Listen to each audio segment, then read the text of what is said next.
ആയഞ്ചേരിയിലെ സ്നേഹതീരം കൂട്ടായ്മയുടെ 7ാം വാർഷിക ആഘോഷം ജനുവരി 26, 27 തീയതികളിലായി വിവിധ പരിപാടികളോടെ ആഘോഷിക്കുമെന്ന് സംഘാടകർ വടകരയിൽ നടത്തിയ വാർത്താസമ്മേളനത്തിൽ അറിയിച്ചു. ആയഞ്ചേരി വള്ളിയാട് ഇരിങ്ങാലപ്പുറത്ത് മുക്ക് എന്ന് പറയുന്ന പ്രദേശത്ത് കഴിഞ്ഞ 7 വർഷമായി വളരെ സുഖകരമായ രീതിയിൽ പ്രവർത്തിച്ചു വരുന്ന ഒരു കൂട്ടായ്മയാണ് സ്നേഹതീരം കൂട്ടായ്മ. സ്നേഹതീരം കൂട്ടായ്മയുടെ 7ാം വാർഷികം ഈ വരുന്ന ജനുവരി 26 തിങ്കൾ 27 ചൊവ്വ ദിവസങ്ങളിൽ നടക്കുകയാണ്. ഈ ഒരു അവസരത്തിൽ സ്നേഹതീരം കൂട്ടായ്മയെക്കുറിച്ച് 1-2 കാര്യങ്ങൾ പറയാൻ വേണ്ടി ആഗ്രഹിക്കുകയാണ്.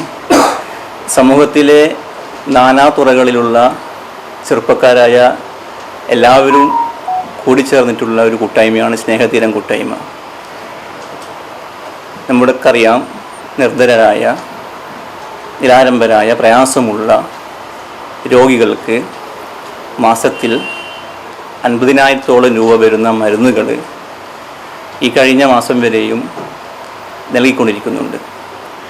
അതേപോലെ തന്നെ വീട്ടിൽ കിടപ്പിലായ ആതുര സേവന മേഖലയിൽ സ്നേഹതീരത്തിൻ്റെ വലിയൊരു പ്രവർത്തനം ഇന്നും നടന്നുകൊണ്ടിരിക്കുകയാണ്. പെയിൻ ആൻഡ് പാലിയേറ്റീവ് എന്ന രീതിയിൽ വീടുകളിൽ നിന്ന് 4 ചുമരുകൾക്കുള്ളിൽ ഒരുപക്ഷെ സാഹചര്യങ്ങൾ കൊണ്ട് അവരെ സൂക്ഷിക്കാനും പരിപാലിക്കുവാനും എന്തൊക്കെയുള്ള പ്രായം ചെന്ന ആളുകളിടയിലേക്ക് അവരെ പരിപാലിക്കുകയും അവർക്ക് വേണ്ട സാന്ത്വന വാക്കുകളും അതേപോലെ പരിചരണ മേഖലയിൽ പ്രവർത്തിക്കുന്ന ഒരു കൂട്ടായ്മയുടെ പേരാണ് സ്നേഹതീരം എന്ന് പറയുന്നത്. നമ്മുടെ ഇന്നത്തെ ഈ ഒരു തിരക്ക് പിടിച്ച ധൃതിയുള്ള ഒരു കാലത്ത് ഇതേപോലെയുള്ള പ്രവർത്തനങ്ങളുമായി മുമ്പോട്ട് പോകുന്ന ഈ സ്നേഹതീരത്തിൻ്റെ നേരത്തെ പറഞ്ഞതുപോലെ 7ാം വാർഷികം ഈ വരുന്ന ദിവസങ്ങൾ നടക്കുകയാണ്. അതിൽ 26-ാം തീയതി തിങ്കളാഴ്ച നമുക്കറിയാം, നമ്മുടെ നാടുകളിൽ ഇന്ന് കിഡ്നി സംബന്ധമായ രോഗം വളരെ വലിയ രീതിയിൽ വർദ്ധിച്ചു വരികയാണ്.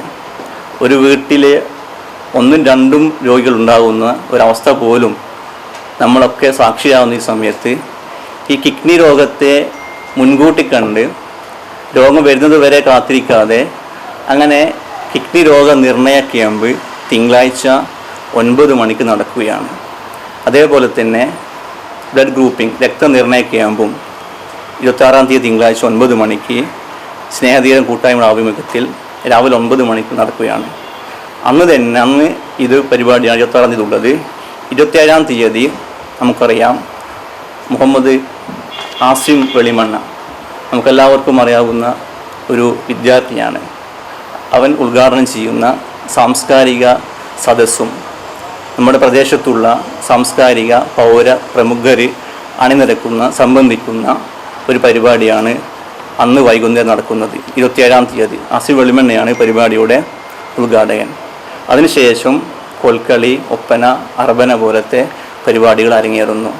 ഈ ഒരു സമയത്ത് ഓർമ്മിക്കാനും പറയാനുമുള്ളത്, സ്നേഹതീരത്തെ കൂട്ടായ്മയെ നമുക്ക് സഹായിക്കുന്ന, നമ്മുടെ ഒരു ആശയവുമായി സമൂഹത്തിൽ ഇറങ്ങുമ്പോൾ അതിനു വേണ്ട സാമ്പത്തിക സഹകരണങ്ങൾ ചെയ്യുന്ന പ്രവാസിയായിട്ടും നാട്ടിലുമുള്ള ഒരുപാട് ആളുകളുണ്ട്. അവരുടെ നിസ്സീഹമായിട്ടുള്ള അവരുടെ സേവനങ്ങൾ, അവർ നമ്മൾ ഏൽപ്പിക്കുന്ന ചെറിയ സംഖ്യയോ അല്ലെങ്കിൽ ചെറിയ സ്നേഹ വാത്സല്യ സമീപനങ്ങളൊക്കെയാണ് ഇതേപോലത്തെ പ്രവർത്തനങ്ങൾ നടത്താൻ ഞങ്ങൾക്ക് കഴിയുന്നത്.